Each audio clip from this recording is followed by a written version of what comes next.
Hello everyone, I'm Jonathan Leathwood.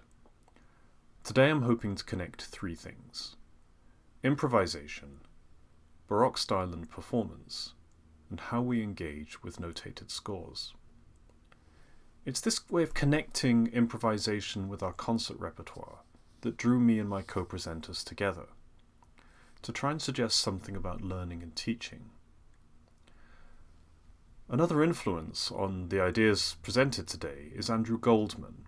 He's a scholar in the neuroscience of music, and he's written quite a bit about improvisation. And he's tried to reframe the concept of improvisation so that it isn't from the start necessarily in terms of novelty or freedom or spontaneity. Rather than right away equating improvisation with these things, he wants to talk about what's happening in the brain. And in his view, improvisation then becomes much more about how we know things and how we use that knowledge. In the classical guitar world, it's still quite rare to see improvisations performed alongside the concert repertoire.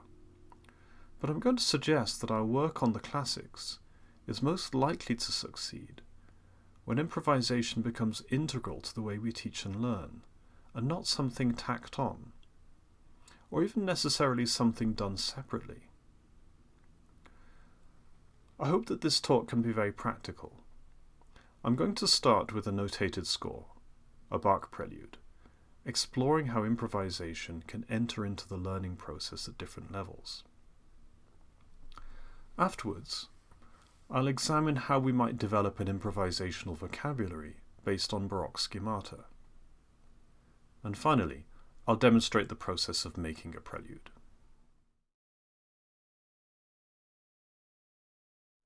So let's start with a notated piece of music, approaching this topic of improvisation very gradually.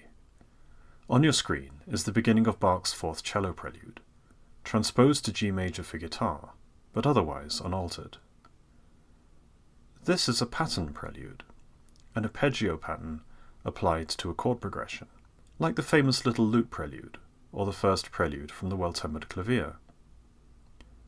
This kind of prelude was very commonly improvised, so it wouldn't be surprising if Bach's way of writing this prelude made some kind of allusion to traditional schemes for improvisation. As we listen to this first large paragraph, let's start by focusing not on the chords, we'll come to those, but on the pattern in itself. Since this is a presentation for a screen, I'll add some brief comments on this arpeggio pattern as we go through.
As we've seen, Bach's handling of the surface arpeggio pattern is a study in itself. But ultimately, this pattern on its own has very little power to determine what happens on a larger scale, where the harmonies go, or the number of sections. To develop a performance, I'm going to have to study the harmony. In real time, while playing the pattern, this is challenging to do. This is no piece to learn by rote. Far simpler is first to make a harmonic reduction, shown here on the upper staff of each system. Now it's much easier to take in where the harmonies are going, and to hear how the chords vary in activity. Each performer will have a different response to what they hear. As an example, in the opening pedal passage, I might grow a little towards the non-tonic chords.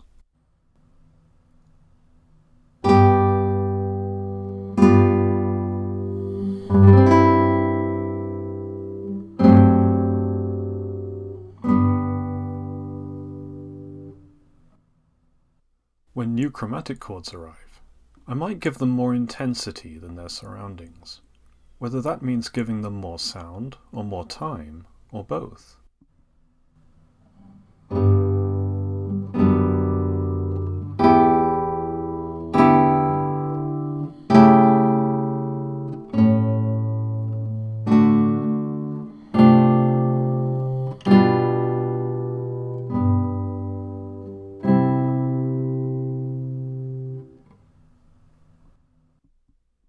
Let's go a bit further.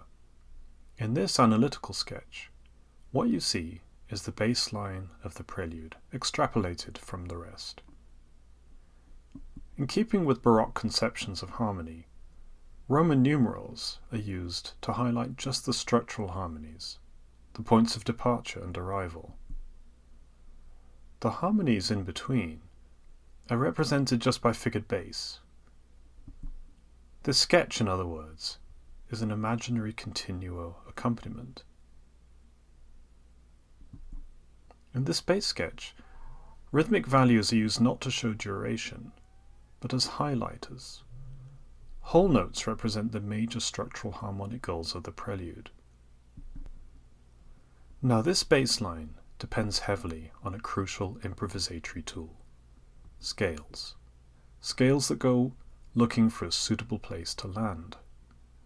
For the first part of his prelude, up to the rhetorical break, Bach uses descending scales. The last scale, shown in blue, ascends to a dominant pedal. On the sketch, the points of departure and resolution are shown as half notes, while the connecting steps are shown simply as quarter notes. This whole symbology is loosely based on a series of sketches from Joel Lester's book on Bach's solo violin works. It's now apparent that Bach is operating according to a very simple principle. First, there's a series of harmonies over a tonic pedal. Once the tonic's been framed, Bach begins a descending scale. When he reaches C, he simply sharpens it to create a leading tone to D.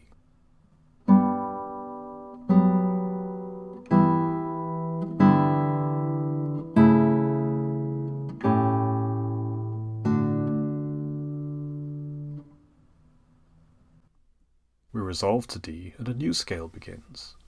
It only gets as far as B, harmonized again as a leading tone.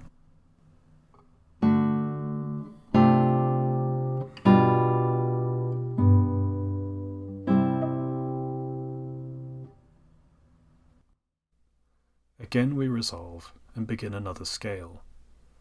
This one goes as far as it can, all the way to D, duly raised to create a leading tone to the relative minor.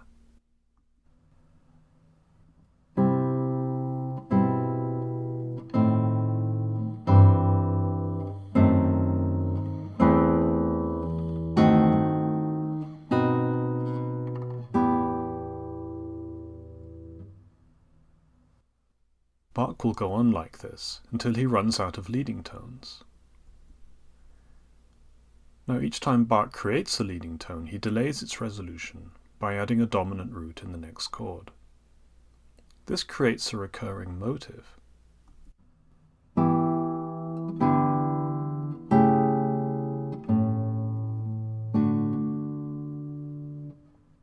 I've highlighted 5 bass notes. La da dee dum bum. Let's pursue that motive.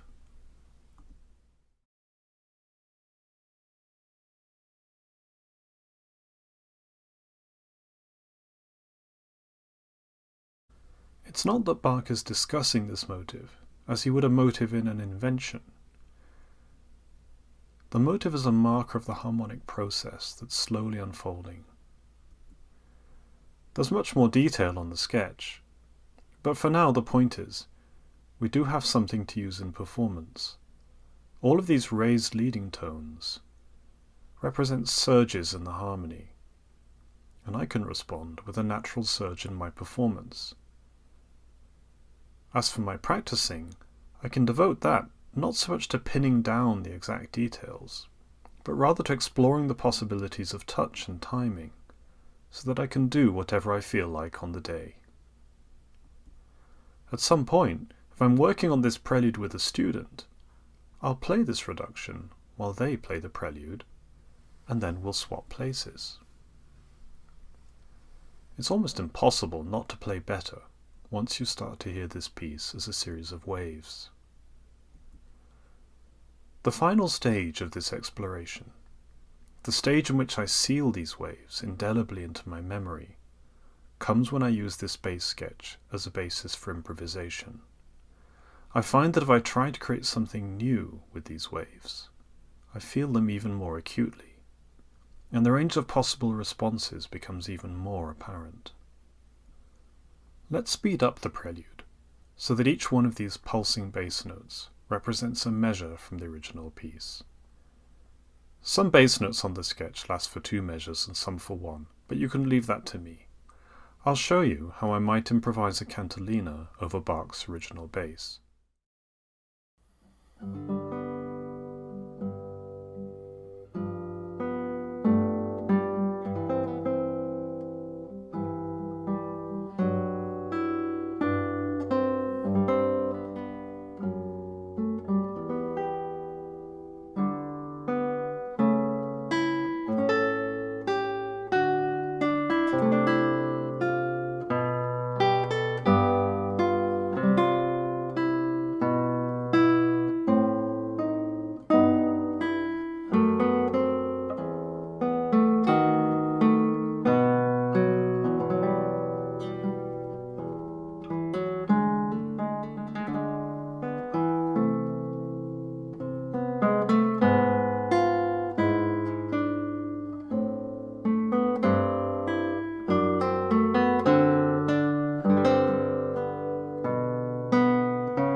To go further with these ideas, we need to take several steps back. The kind of harmonic processes shown in this prelude depend on a rich vocabulary of patterns that would have been known to every good Baroque keyboard player, and which would have been reinforced by daily improvisations practiced over thousands of hours. Nowadays, these patterns are sometimes called schemata, or schemas. This way of thinking about music in terms of schemata always makes me think of Segovia writing to Ponce to demand a variation that showcases a particular skill, such as tremolo, octaves, or scales. These techniques are the performer's schemata. There's a special pleasure in hearing a composer conjure up something different, while showcasing a skill we're all familiar with. It makes me think even more of studying a dance, such as the tango, or a martial art, such as Brazilian capoeira. First, you learn all the basic moves, and over time you put them together, until they become second nature, and both your way of executing a particular move and your way of putting them together becomes something unique to you. To start to learn this martial art of Baroque improvisation, I recommend studying a bit of figured bass. A wonderful manual for classical guitarists is by the lutenist Peter Croton, so we're really learning the native language of Baroque music. What Croton does is to teach you some of these schemata directly on the fingerboard, and at various stages he points out that the pattern you've learned can be used for improvisation. By the end of the second lesson, for example, you've learned the simple bergamasca pattern. I'm gradually trying to develop these Renaissance grounds into a series of games for groups, where students can learn how to play with chords and gradually incorporate ornamental figuration. Over time, they can learn to improvise and dialogue with other players in the group. So this is a useful activity for small groups in a college classroom. Returning to Croton's manual, by lesson 10, we've learned one of the foundational patterns of Baroque music. On your screen is a series of exercises in the rule of the octave, and it's something that every musician will find useful to know. To see how the rule of the octave works, let's look at the first exercise in Croton's 10th lesson. The key is C major. We have a full octave scale in the bass, ascending and descending, with some adjustments in register to adapt to the classical guitar. The question arises, what if this was a bass line in an 18th century piece, and no figures were provided? What chords might you play? The idea is that you simply follow the rule of the octave. The idea of the rule is simple. You take the strong scale degrees of tonic and dominant. Above these bass notes you put the stable sonority of a third and a perfect fifth, a root position triad in other words. What to do with the other scale degrees? Well, for those you want chords that are more fluid, less stable, and of course you don't want a series of parallel fifths, so each bass note has the weaker consonants of a sixth, plus some other intervals depending on the scale degree. This kind of stock progression easily generates real pieces. Suppose I want to improvise a saraband, using only this rule, with perhaps the odd added accidental, and maybe an extra root in the bass whenever the fancy takes me. Oh, and a final cadence. I might do something like this.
The rule of the octave is one of a number of stock patterns that our Baroque ancestors all knew. On your screen now is a small collection of them, ordered in such a way that they can be used to improvise a prelude. Let's end by doing that. But what shall I use for my motivic material? Of course, the first step would be to play just simple arpeggios. But I'll demonstrate a second step, which is to play the game team scale versus team arpeggio. This is a wonderful game to play in group improvisation classes. And it's a game that Bach plays very skillfully in his cello preludes. Here I'll move from scales to arpeggios around the boundaries between phrases.